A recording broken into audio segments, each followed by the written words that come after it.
Jesus. Mais uma vez, o Evangelho segundo escreveu Marcos, capítulo de número 1. Evangelho segundo escreveu Marcos, capítulo de número 1, versículo de número 29 até o 39. Quantos encontraram, diga amém. Evangelho segundo escreveu Marcos, capítulo de número 1, versículo de número 29 até o 39, que diz assim: E logo, saindo da sinagoga, foram à casa de Simão e de André, com Tiago e João. E a sogra de Simão estava deitada com febre, e logo lhe falaram dela. Então, chegando-se a ela, tomou-a pela mão e levantou-a, e a febre a deixou, e serviu-os. E tendo chegado a tarde, quando já estava se pondo o sol, trouxeram-lhe todos os que achavam enfermos e os endemoniados. E toda a cidade se ajuntou à porta. E curou muitos que os enfermos, e curou muitos que se enfermos de diversas enfermidades, e expulsou muitos demônios. Porém, não deixava falar os demônios, porque o conheciam.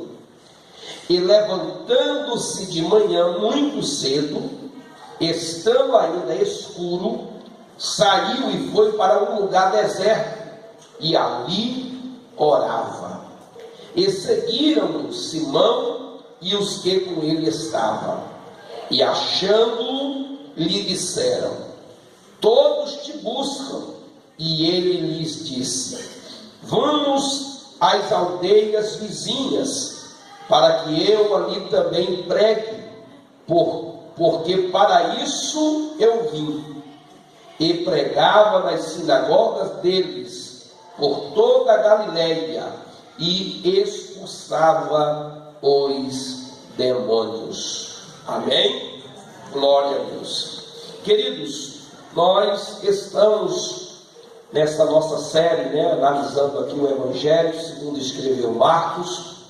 E desde o primeiro capítulo nós temos analisado os feitos, as ações, todas estas praticadas por Jesus. E nós observamos desde o princípio, quando Marcos foi usado para escrever este Evangelho, ele vem mostrando através das Escrituras, através da linguagem dos profetas, através das ações que Jesus praticava, que Jesus Cristo de fato era o Cristo, Filho de Deus, aquele que veio para libertar o homem dos seus pecados e das suas iniquidades. Marcos vai nos revelar o batismo de Jesus, a vocação dos primeiros apóstolos, quando esses primeiros apóstolos foram chamados por Deus, chamados por Jesus para esta obra tão importante. E falamos na semana passada sobre uma ministração que Jesus fez dentro de uma sinagoga. Explicamos para os irmãos que a sinagoga era um aspecto de mini, ou pequenas congregações, pequenos lugares que eram edificados com a finalidade de ter ali oração, ensinamento da palavra de Deus, e um aprendizado, a ministração desta palavra. Os ensinamentos eram ministrados. As sinagogas, elas foram construídas logo após o cativeiro babilônico, quando Israel saiu de Babilônia. Alguns anos depois veio a edificação das sinagogas, uma permissão e talvez uma ideia também mentoreada pelo próprio Alexandre o Grande, e isso facilitava a disseminação do conhecimento da língua grega por todos os lugares, Ele também faz parte ali está por trás também desse contexto. E as sinagogas, elas foram crescendo, e aí geralmente um número de 10 famílias, explicamos isso, geralmente a partir de um número de 10 famílias, geralmente se tinha uma sinagoga, e as comunidades judaicas elas iam sendo formadas. Aqui no Brasil mesmo nós temos exemplos assim, por exemplo, de lugares, de bairros ou cidades onde o povo de um país acaba se residindo e morando em maior número, né? Onde mora só japoneses, assim, colônias de japoneses, colônias de alemães, e assim acontecia também naquela época. Os israelitas, né, os judeus moravam como uma colônia, um grupo de pessoas naquele lugar, e às vezes até em outros países, e mesmo assim tinha uma sinagoga ali edificada, e essa sinagoga servia para eles aprenderem as escrituras, para ter o debate, o ensinamento da palavra. Funcionava como uma espécie de escola, não funcionava literalmente como templo, porque as atividades de templo, elas eram desenvolvidas pelos sumos sacerdotes e pelos sacerdotes. Então a sinagoga ela tinha aquele funcionamento básico, né, de simplesmente uma reunião para aprendizado, né, e oração ali voltado às escrituras sagradas. E a Bíblia diz que Jesus entrou numa sinagoga, pregou nessa sinagoga. Dentro dessa sinagoga estava um homem ali, né? Isso é sinal de que ele parece que frequentava não só uma única vez, mas várias vezes esta sinagoga, e se deparou enfermo ou endemoninhado.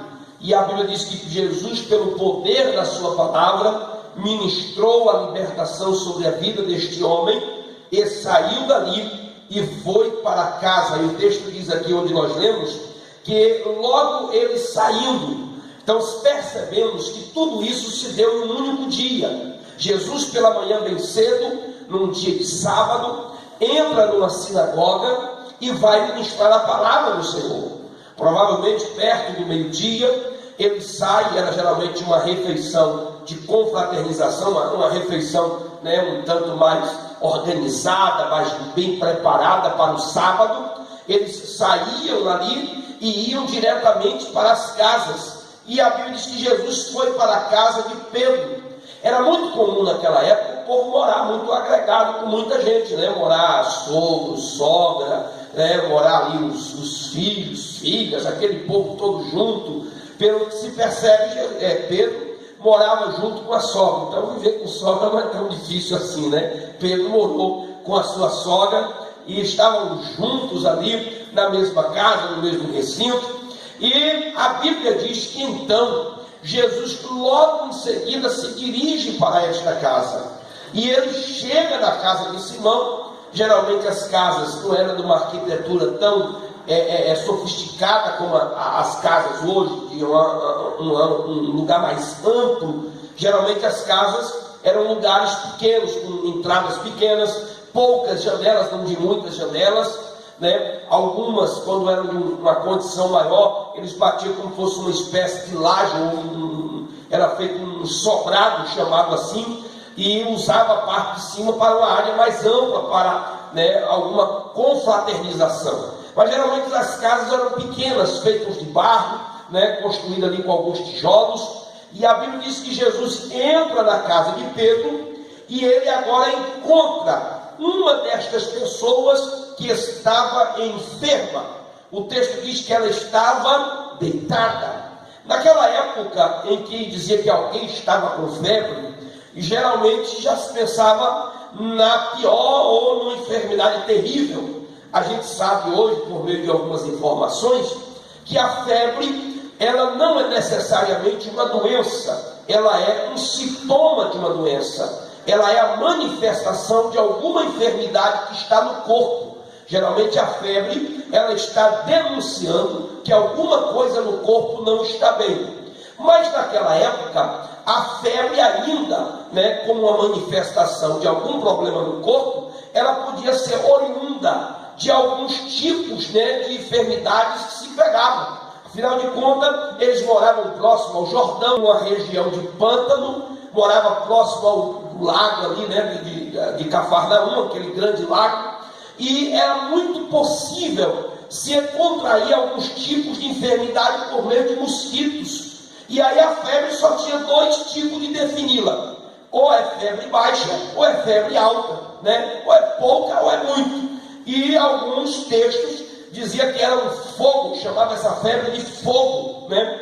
Você vai perceber que Lucas, que ele é médico, e ele, por ser médico, ele dá uma definição, dizendo que ela estava com uma febre muito alta. O termo que ele usa é para dizer que a febre dela era altíssima. E simplesmente Marcos vai dizer que ela estava deitada com febre, ela ardia em febre, mas não diz se era alta ou se era baixa. Essa definição só podia ser dada por alguém que tinha uma noção de que febre era essa. A depender da febre, a pessoa podia morrer, a pessoa podia até ter convulsão, né? E às vezes os tratamentos eram até de maneira inadequada, às vezes era com muita coberta, muita proteção, aquilo até causava mais convulsão ainda. Hoje a gente fica meio espantado quando chega no hospital com os meninos tremendo com febre. Às vezes as mães levam os meninos enrolados numa manta, num capote, quando chega lá, que entrega na mão do médico, o médico arranca aquela roupa toda, enfia dentro do balde de gelo, e você fica, meu Deus, vai matar meu filho. E nada, que é para baixar a temperatura do corpo, senão, né, pode entrar em convulsão. Então você percebe que antigamente não, quanto mais frio e febre a pessoa estava mais coberta, colocava no indivíduo, e as coisas poderiam até piorar. De sorte que esta mulher estava moribunda e deitada. A expressão diz que ela estava prostrada. Não sei se é um dia, 2, 3, mas ela estava ali.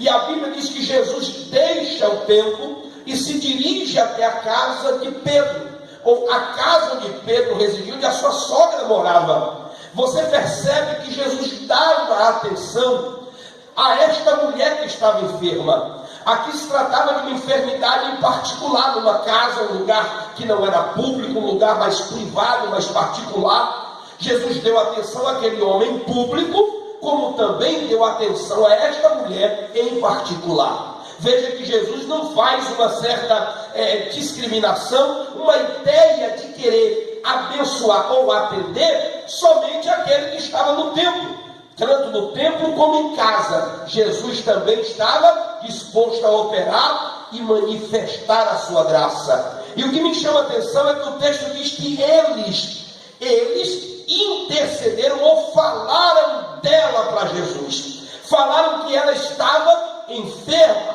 Contaram para Jesus que ela estava doente. Então eles contam para Jesus ou chamam Jesus para ver. É muito comum quando você chega numa casa de alguém e lá tem alguma pessoa acamada, enferma, geralmente você é convidado a ver aquela pessoa. Se você é pastor, se você é um líder espiritual, alguém diz, pastor, venha ver como é que está aqui. E o estado que essa pessoa está, geralmente fica reservada num quarto mais à parte.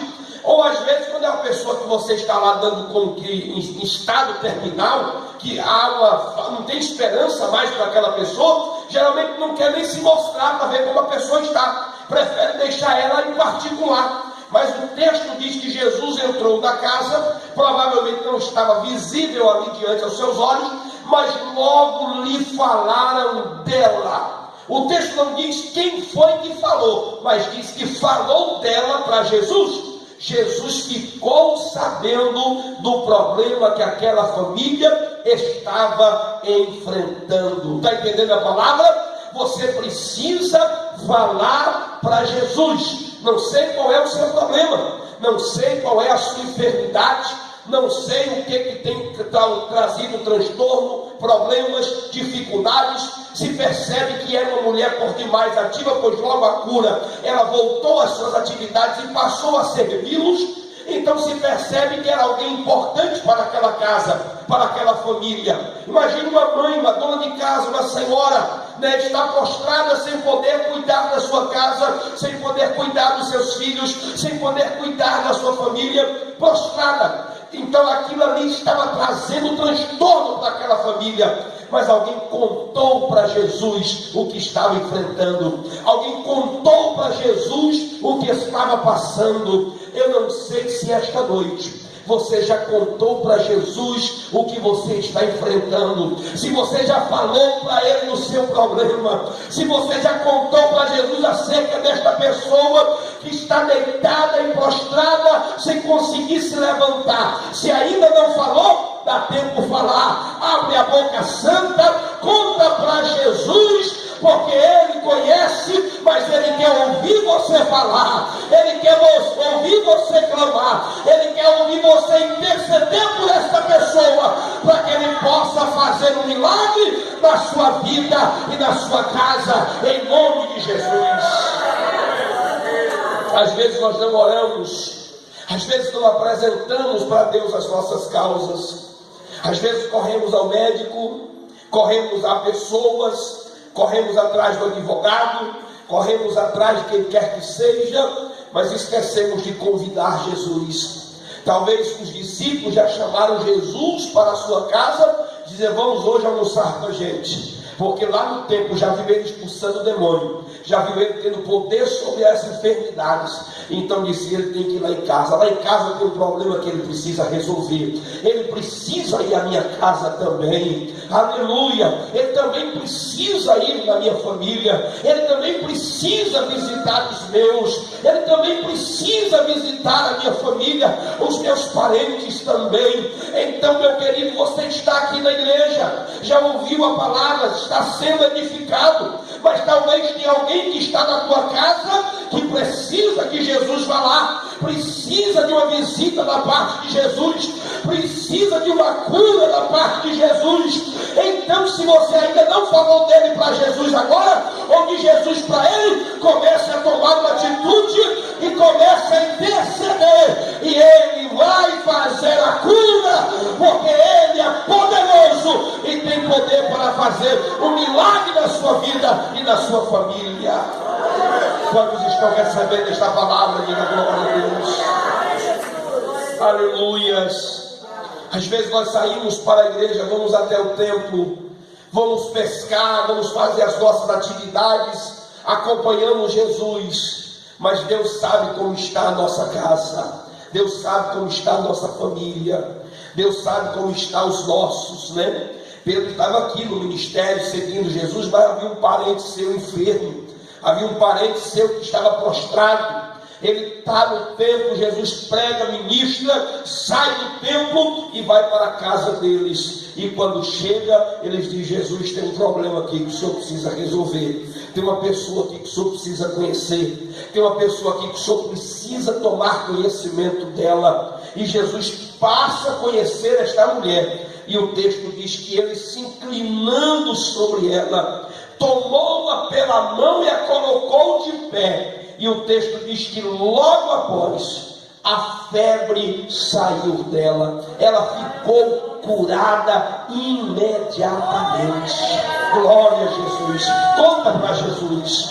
Fala para Jesus o que está lhe incomodando. Fala para Jesus aquilo que tem lhe perturbado, lhe tirado o sono, aquilo que tem lhe trazido incômodo, tristeza, angústia.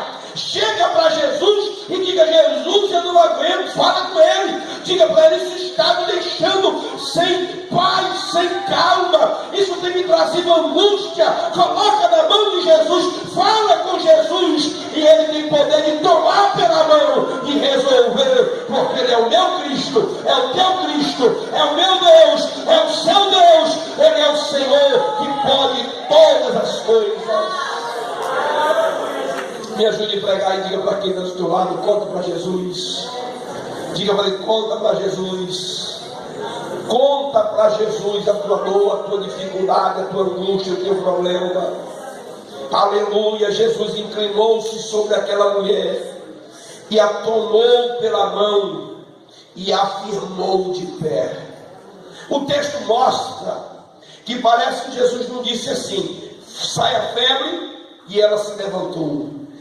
O texto dá a ideia, nos deixa transparecer, que Jesus levanta ela, mesmo ainda com febre, e ele toma ela pela mão e afirma, e o texto diz: e a febre a deixou. Não diz que foi a febre deixando e ela se levantou como um sinal de cura, mas ela levanta mesmo antes de ser curada. Ela acredita, ela crê. Jesus então a levanta e coloca de pé, e a febre deixou o seu corpo. O texto revela uma ação antes da bênção, revela uma atitude antes da bênção, revela uma ação de se levantar. Jesus disse: levanta, vamos, levanta. Pega pela mão e vai a colocando de pé. Quando ela firma, o texto então dá a entender que a febre deixou o seu corpo. Aleluia. Às vezes Jesus faz um milagre dizendo sai, e ele acontece imediatamente.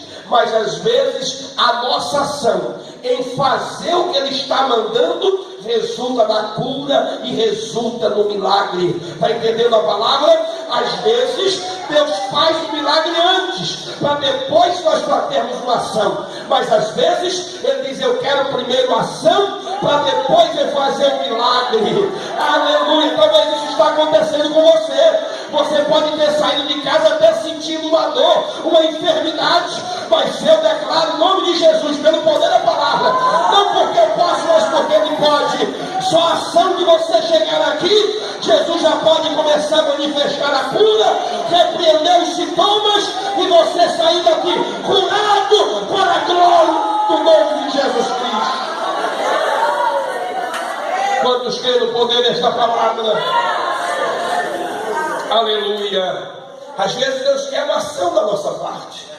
Às vezes Deus quer uma atitude da nossa parte.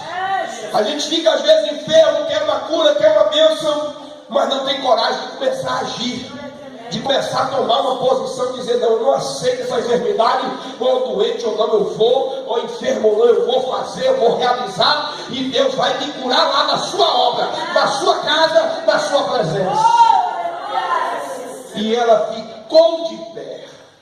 E o texto diz que quando ela ficou de pé, o texto diz que então ela passou a servi-los. Ela começou a servir, a febre deixou ela. A enfermidade aqui, parece que Marcos usa uma expressão como se fosse uma doença maligna, dizendo que a enfermidade a deixou. Nem toda enfermidade é maligna, né? E nem toda enfermidade é uma enfermidade comum. Às vezes pode ter sim uma ação maligna por trás disso. A gente tem que ter um discernimento nessas questões. E o texto diz que a enfermidade a deixou e ela serviu-os, né? Ela passou a servi-los. E a ideia aqui de que ela possa ter ido fazer comida, servir a mesa, fazer, né, as coisas de casa. Essa é a primeira ideia que nos salva o texto. Mas aqui também pode falar de um servir mais do que servir comida, servir alimento. Aqui dá a ideia também de servir como se tornar uma serva, se tornar uma discípula, se tornar alguém que passa a crer e a testemunhar no poder. E você vai perceber que o resto do dia de Jesus, a tarde toda, foi intensa, pois o escritor diz que todos os enfermos da cidade, essa expressão todas é uma hipérbole ou um exagero de expressão, porque o próprio texto diz que no outro dia tinha mais gente para ser curado. Então não significa que todos aqui é entendido como literalmente ao pé da letra, que todas as pessoas que tinham enfermo naquela cidade foram curadas naquele dia. Isso dá a ideia que veio enfermos de forma incontáveis, e durante toda aquela tarde eram apresentados a Jesus, e Jesus expulsava demônios e curava os enfermos. E provavelmente esta mulher que foi curada, agora era uma mão que abençoava também. Era alguém que estava ali auxiliando, ajudando no serviço, servindo aquelas pessoas através de Jesus, para que Jesus pudesse atender a todos. Está entendendo a palavra, meu querido? Você foi abençoado por Deus, então está na hora de ser canal de bênção de Jesus para outras pessoas. Você foi curado, então está na hora de ser canal de cura de Deus para a vida de outras pessoas. Você foi ajudado por Jesus, então está na hora de servir a Ele e começar a ser canal de bênção para que Jesus alcance outras pessoas também. Quem está entendendo a palavra, diga glória a Jesus. E o texto diz que ela começou a servi-los. E ela começa a servi-los, e foi chegando a tarde, quando já estava se pondo o sol, terminando o dia, trouxeram-lhe todos os que se achavam enfermos e os endemoniados. E a Bíblia diz que Jesus curava as enfermidades. Jesus repreendia as enfermidades e também libertava aquelas pessoas dos demônios. Veja que dia que foi esse dia para Jesus. Ele prega de manhã na sinagoga, quando está pregando, uma palavra poderosa. Daqui a pouco alguém se manifesta lá com demônios. Jesus liberta aquela pessoa, sai daquela casa para um almoço, para um lugar de tranquilidade. Chega naquela casa, já encontra alguém doente, ele ora, esta mulher é curada, passa a servi-lo. E a Bíblia diz que ainda assim, Jesus continua aquele dia, agora curando outras pessoas, atendendo outras pessoas. A compaixão de Jesus nesse texto é impressionante. A compaixão de Jesus nesse texto é maravilhosa. Ele se importava com aquelas pessoas, ele não se cansava de atender e de atender as necessidades dessas pessoas. E quem ia chegando, ele ia repreendendo, desfazendo as obras do diabo, repreendendo os demônios, sem deixar eles nem falar, sem deixar nem eles se expressarem. Jesus ia repreendendo as enfermidades, ministrando cura, e as pessoas eram alcançadas por este poder. Oh, glória ao nome de Jesus! Esse é o Cristo que nós servimos, esse é o Cristo em quem nós confiamos, esse é o Cristo que você escolheu, que você aceitou, que você foi chamado para servi-lo. E Ele está aqui, e Ele não se cansa de operar milagres, de realizar maravilhas, de libertar os oprimidos, de curar as enfermidades, de libertar aqueles que estão oprimidos. Ele não se cansa de operar maravilhas. Ele é o mesmo ontem, hoje e eternamente, e está aqui para continuar operando e enviando a bênção sobre a sua vida, sobre a sua casa. Aleluia! Jesus não deixava esses demônios falar. Os demônios queriam se manifestar, dizer quem era Jesus, e aí Jesus não deixava falar. Há algumas razões pelas quais Jesus não deixava falar. Uma delas é porque os demônios queriam fazer aquelas pessoas vir a Jesus, não pelo que Jesus era, mas pelo que ele fazia. Talvez era essa a intenção do inimigo. Dizer, olha aqui o Cristo é o Cristo, e fazer as pessoas vir até Ele, de forma até precipitada, antes da hora, sendo atraída, não pela sua mensagem, não pelo evangelho que ministrava, não pela palavra que pregava, mas pelos feitos que estava realizando. Jesus disse, não fala.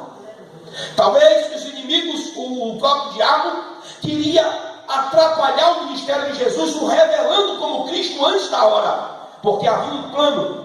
O próprio Cristo estava atendendo uma agenda não do inferno, mas uma agenda de Deus. Ele queria se revelar no tempo certo. Na medida em que ele fosse ministrando, pregando, é que ele ia se dando a conhecer. E o inimigo aqui parece que queria fazer uma revelação antes da hora, para que talvez alguém se manifestasse logo, para que a prisão chegasse, a oposição chegasse antes da hora. Você vai perceber que várias vezes Jesus se dirigia de um lugar para o outro, se movia para outro lugar, como ele disse para os discípulos quando foram procurar ele para curar mais gente. Ele disse, olha, temos que sair, temos que pregar em outros lugares também. Tem outros lugares que a gente precisa fazer. Então por isso ele não deixava os inimigos falar. Jesus não deixava eles falarem, porque Jesus também já sabia o que eles queriam daquelas vidas, porque ele já sabia o que ele queria fazer, o que aqueles demônios queriam através daquelas pessoas, e ele manifestava com o seu poder, porque foi para isso que ele se manifestou. A Bíblia diz que ele mesmo disse várias vezes, e a palavra de Deus diz acerca dele, que o Espírito do Senhor Jeová estava sobre ele, ungindo para ele desfazer as obras do diabo. Jesus não deixou o diabo interferir nas ações que eram projetadas por Deus. Ele estava no plano de Deus, e no plano de Deus ele ia se manifestando gradativamente. À medida que ele ia pregando, que ele ia ministrando, as pessoas iam se aproximando dele, e ele ia ministrando de forma paulatinamente, de forma controladamente, se manifestando como Cristo. Talvez você não entenda, às vezes a gente não entende como o diabo às vezes é sorrateiro. ele chega dizendo: é o Cristo, é o Cristo. Parece que não é ofender, não há mal nenhum, não há problema nenhum, e você está vendo que há. Às vezes o inimigo quer fazer algo que você pensa que é uma ação de Deus. É até bom ser conhecido, é até bom isso acontecer, foi até bom nada. Quando é obra do diabo, não seja bom, seja ruim, é obra do diabo, e obra do diabo é obra do maligno, é obra do mal. Tem que ser repreendida, tem que ser expulso, tem que ser quebrado pelo poder da palavra, tem que ser desfeito pelo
Pai, dependência do Deus poderoso. Se esta noite você entrou aqui, ainda que tenha cansaço, ainda que tenha luta, fadiga do dia a dia, não se canse de adorar e de depender de Deus. Não se canse de buscar a presença do Todo-Poderoso. Se deleita na presença dele e receba mais do Pai. Aleluia, glória ao nome do Senhor. Busque ao Senhor. Busque ao Senhor, aleluias. Eu me recordo de um texto da quarta dimensão, o pastor Hernandes também faz citação desse texto, quando Poyong-Chu, ali na Coreia, passou de uma das maiores igrejas do mundo, e ele registra que um dia ele estava orando, e o presidente da nação ligou para ele, e aí o presidente ligou para ele, quem atendeu foi a secretária, e a secretária perguntou, o presidente perguntou lá, a pessoa que queria falar com o pastor, era o presidente da república, e aí a secretária disse: só diga para ele que nesse momento ele está orando, ele está em oração, não tem como lhe atender. E aí disse: moça, não tem como chamá-lo, é uma ordem que nós temos, mas diga para ele que é o presidente da república, falar com ele. Sim, mas ele não aceita a gente interromper. Então o senhor, mais tarde, um pouquinho liga, e o senhor vai conseguir falar com ele. E aí, quando foi mais tarde, que conseguiu conversar com o pastor, e aí quando, a primeira coisa que o presidente fez questão de externar foi a sua insatisfação pela falta de atenção para a pessoa mais importante do país. E aí deixou me encarar, estava a oração aí, liguei, a secretária disse que o senhor não podia, nem me chamou, porque não podia, ficou indignado com a secretária, expressando a sua insatisfação, e ele disse: não, meu amigo, eu não posso ser interrompido quando estou orando. Quando eu estou orando, eu estou falando com a maior autoridade da face da terra, que é o Rei dos Reis e Senhor dos Senhores.